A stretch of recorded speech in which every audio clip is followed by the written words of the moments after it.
అల్లుడి అదృష్టం. భద్రయ్య కూతురు సీత పెళ్లి కుదిరింది. ఊళ్ళోనే ఉన్న ధర్మయ్య కొడుకు శివయ్య వరుడు. భద్రయ్య పెళ్లి ఖర్చులకు కట్నం ఇవ్వడానికి తను ఉంటున్న పెంకిటిల్లు అమ్మడానికి పెట్టాడు. ఇంటి పక్కనే ఉన్న శాంతయ్య తనకు కలిసి వస్తుందని కొనడానికి ముందుకు వచ్చి కొంత డబ్బు బయానాగా ఇచ్చాడు. కానీ భద్రయ్య అంటే పడని గోపయ్య ఆ ఇంటికి వాస్తు సరిగ్గా లేదని, కొంటే అరిష్టమని భయపెట్టాడు. శాంతయ్య భయపడి తాను ఆ ఇల్లు కొనలేనని బయానాగా ఇచ్చిన డబ్బు తిరిగి తీసుకున్నాడు. భద్రయ్య నిరుత్సాహపడ్డాడు. ధర్మయ్య దగ్గరికి వెళ్ళి పెళ్లి వాయిదా వేయమని కోరాడు. ఇల్లు అమ్ముడైతే తప్ప కట్నం ఇవ్వలేనని అసలు విషయం చెప్పాడు. అప్పుడు వరుడు శివయ్య ముందుకు వచ్చి, నాన్న, కట్నం బదులు ఆ ఇల్లు నేనే తీసుకుంటాను. పెళ్ళైన తర్వాత అన్నయ్య మీ దగ్గర ఉంటాడు, నేను ఆ ఇంట్లో కాపురం ఉంటాను అన్నాడు. ఆ ఇల్లు చాలా పాతబడింది కదా అని సందేహం వెళ్ళబుచ్చాడు ధర్మయ్య. ఆ ఇల్లు ఉన్న స్థలం మంచి కుడాలిలో గ్రామం మధ్యలో ఉంది నాన్న.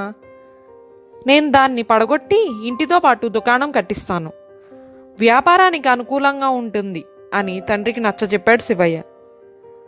ధర్మయ్య కొడుకు అభిప్రాయంతో ఏకీభవించి పెళ్ళైన తర్వాత భద్రయ్య ఇంటిని అల్లుడికి అప్పగించి తాను పట్నంలో ఉన్న కొడుకు దగ్గరకు వెళ్ళిపోయాడు. తర్వాత శివయ్య పెంకిటిల్లు పడగొట్టించాడు.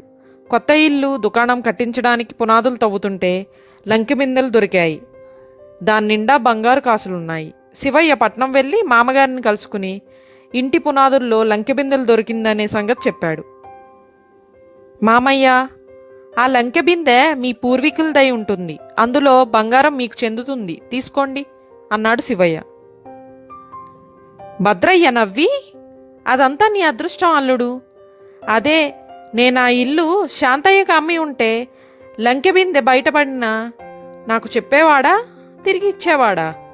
ఇల్లు కొనడానికి బయానాగా డబ్బులు ఇచ్చి తిరిగి తీసుకున్నాడంటే మా పెద్దల ఆస్తి బయటకు పోకుండా ఉండటానికే అనుకుంటాను.